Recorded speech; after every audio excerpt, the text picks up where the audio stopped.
In the previous video I showed that our software is able to simulate the quench of a superconducting tape, and in this video I'd like to demonstrate how we can simulate quenching in a stack of 6 superconducting tapes, and we'll take into account all layers of the tape. So first we need to create a new project. We're gonna call it Ripco tape stack, and I'm gonna build the geometry. So first we're just gonna build one layer, and then I show you how to build the stack out of it.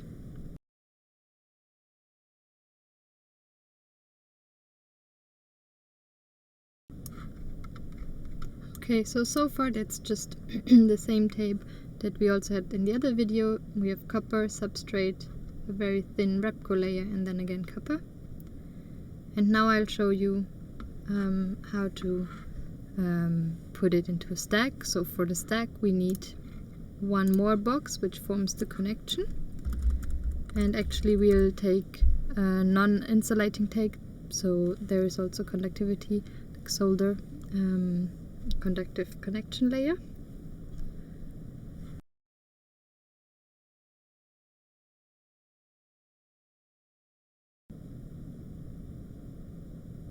So we just have our connection layer on top, and now in order to build a stack we can use the translate operation. So we're gonna translate all those volumes by just the length of the tape into Z direction, copy it and repeat it 5 times.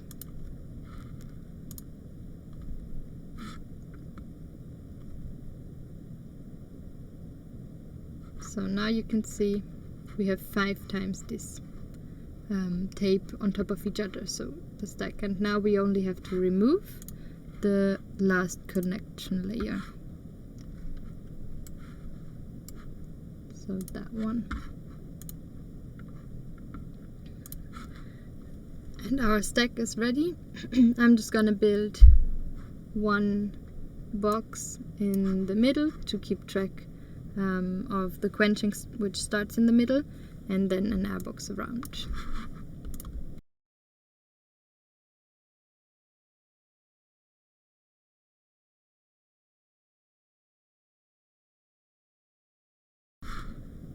Okay, so that's the final geometry.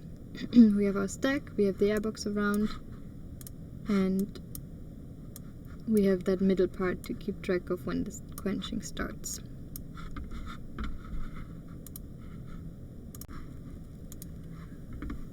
For the expressions we can mainly use the same that we took for the quench video.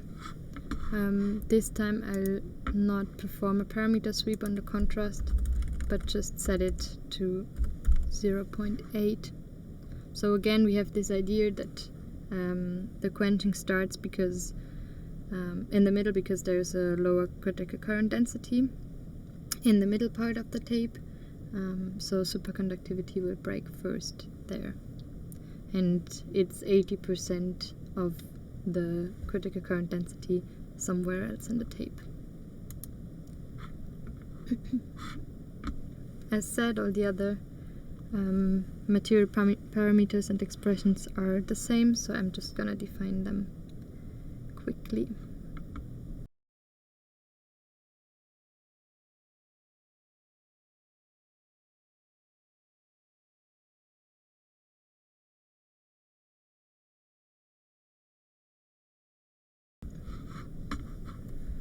So the power law, I also defined it as a function with arguments t, j, and also the critical current density jc, so I can actually decide whether I want, for example, a critical current density dependent on temperature, or just dependent on the spatial coordinates, which I took now to have like the lower one in the middle.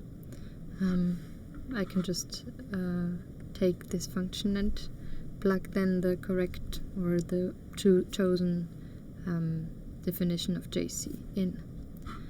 And I'm just gonna define our critical current with 50 amperes.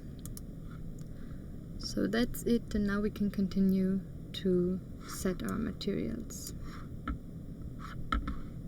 Well, actually I can just quickly also show you, like if we want to have a temperature dependent JC, we can just define it as a function of temperature and, for example, take a linearly dependent function. Good.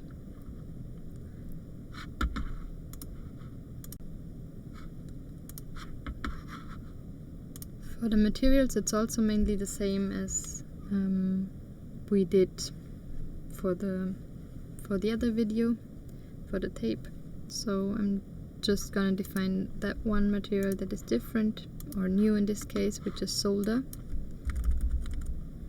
And I also name the target solder, and then select the volumes that belong to this one. So it's gonna be those connection parts. There are 5 of them. And we also need to select them in the other regions. So here in this middle part,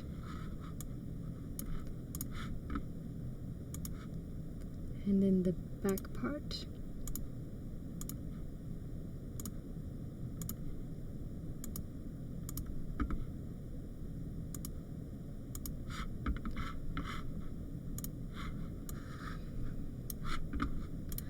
Good. For the properties, just gonna define everything. So we need the density, we need some electric conductivity,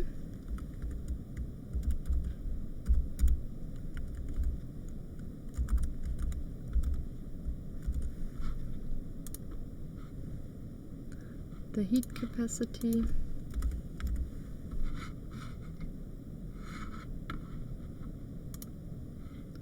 magnetic permeability, and the thermal conductivity. Okay, so that's it for the solder region, and now I'm also going to define all the other regions just as said as in the other video.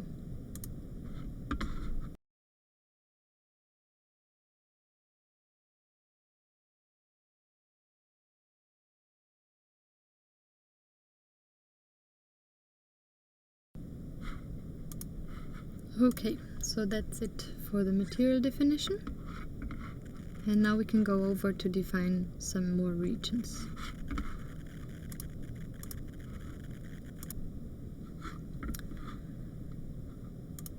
So in the regions I'm going to define a surface where I'm going to set Dirichlet boundary condition for the temperature, so where the temperature is fixed. That's gonna be on this in and outside of the tape.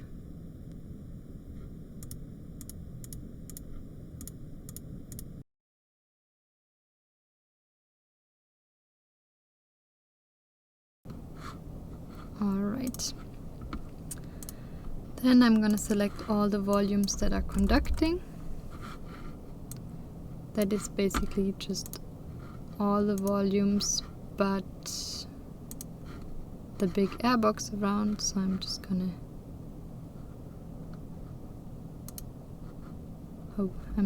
remove that air box. Let me add. Okay. So we have all this middle part that is conducting, all the stack. And I also gonna define the heater region, so we can later use something to track quantities in that region and use it as a volume. So it's just gonna be all the Repco layers in the middle part.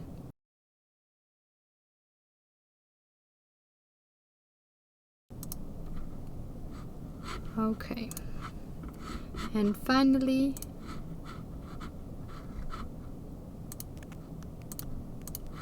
I'm gonna define the circulation loop where I'm gonna apply the current to.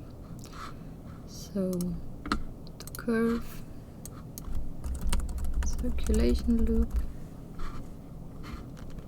and it is just the curve that surrounds all the stack.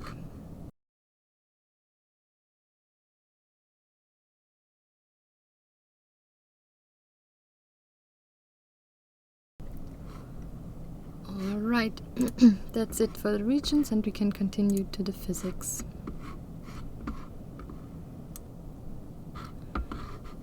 For the physics we use the H5 formulation, so we just have one unknown associated to every node which is in a non-conducting region, so in our airbox, and then 3 unknowns for the H field in the conducting regions. So H5, and we're going to couple them on the skin, of course. And then we choose heat transfer with Joule heating. Well, the heat transfer is only applied to the conducting regions, and so is the Joule heating. The magnetism phi, as said, is in air, and magnetism H also in all conducting regions. And then we need to define our current source, where we're going to select the circulation loop that I already defined in the regions, and gonna ramp the current up to 1.5 times the critical current times 6 in 3 seconds. 6 because we have 6 layers. So we would expect that they could take 6 times the critical current. Okay. We have to set our analysis type to transient for all physics. And that's it for the physics section, and we can continue to define our simulation.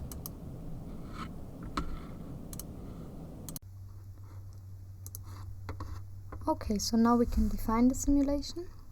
We'll click on the plus to create a new simulation. It's transient, enabling all the physics. We'll use implicit Euler's time stepping from 0 to 5 seconds with 0.05 as a time step.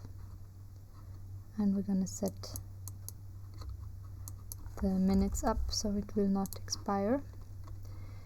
Then we can create some mesh. I'm just going to create some mesh. In the end I'm going to upload another mesh which is created with another meshing method, and this method will also be available in the GUI in some weeks, but it is not now, so I can also use the option that I can just upload one mesh. I'll show you how. Then as outputs we can set the temperature field in the Repco layers, for example, and we can set also the current density in the Repco layers. Okay, so now we can take a look at our script, and as said, I'll choose as an extra input file a different mesh.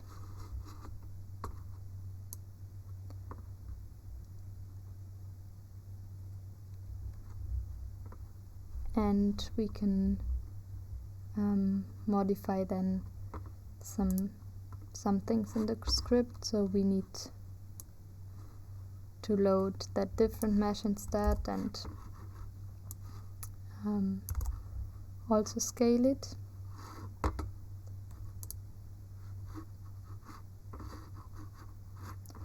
So we'll enable some changes in the script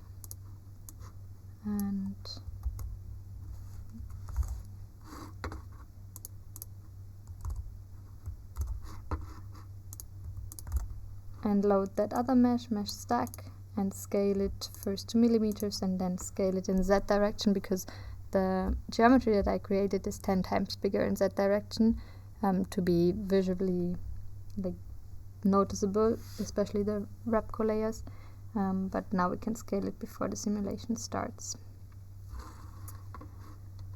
Then we can reduce the order of phi and also the order of t to 1, and for this uploaded mesh I'll have to name the regions. So I'm gonna take the regions that I defined in this mesh created with Gmesh, and I'm gonna add a gauging for phi. So I'm gonna set a constraint on that region, which is just a point in the air called gauge, and set it to 0 there. We're also gonna set an initial value for the temperature everywhere.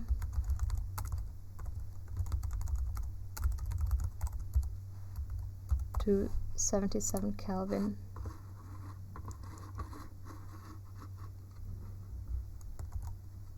As usual with superconductors, I will use some linearization term for the magnetism H formulation.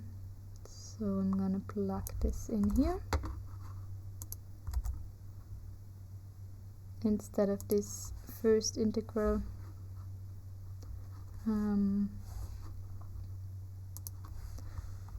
I'm just gonna integrate over the Repco layer with a linearized term.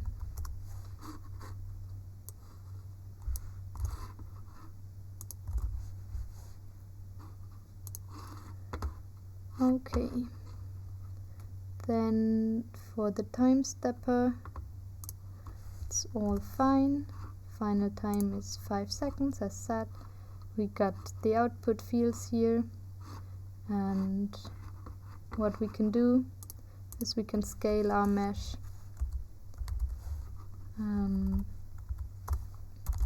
before setting the output, so we also have the outputs on a bigger mesh and can see them better. And we have to remember to scale it back so that the next time step is computed on the real measures of the mesh. Okay, so that's it. And now I can quickly show you how the uploaded mesh looks like, and then we can start the simulation by just clicking on Run.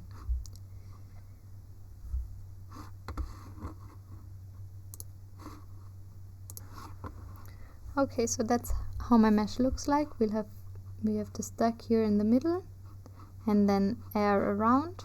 And what I can do with this meshing tool is that I can define how many layers, like meshing layers, I want per tape or per tape region. So I can show you only the stack, which is just a conducting domain. Now if we zoom in a bit, we see that I have, for example, 6 layers in the substrate region, 6 in the copper, 6 in the connection, and I have 3 layers in the Repco tape region. And that's looking like from the front, and if I look from the top, we have this triangulation. So we have here the length of the stack, x direction, and then the middle region, the heater, and we can see these triangles and then the layers over the length of the tape. Okay, so now we can see that our simulation has finished. We can take a look at the logs and see that it run for 5 seconds. The time iteration, it has like 4 nonlinear iterations till it converged the final step, and then it was uploading the file fields. We can also visualize the J, for example, in the GUI. So we can see that, well, as expected, we have the currents in the repco layers, or main currents. We can also click over the time steps here and see how the distribution is of the J field. So we can go to the next time step, and then you could practically just click to the last time step to see it as at the last configuration. Okay, so now I'm at one of the last time steps, and now we can actually see that also the copper layers take some current. And I also did some animation on that that I'll show you now. Okay, so in this animation we can see in green the repco layers and the current that they are taking. We see the different tapes, so the first tape stacked over each other, and then we can see that over time we first have a rise in more the outer layers, then they reach the critical current and start to distributing by approaching the critical current towards the inner repco layers, and then we can see when they are over the critical current they also distribute towards the copper layers, because superconductivity breaks and the conductivity of the repco layers gets closer towards the one of the copper layers. And some final visualization on the temperature distribution. We can see in red higher temperature and in blue lower temperature, and we can see that the temperature rise starts in the middle of the tape, and then if I go back and we can see it again, it starts in the middle and then diffuses towards the outer sides, and it's pretty smooth because all our material properties have a high thermal conductivity, so it quickly distributes over the whole geometry.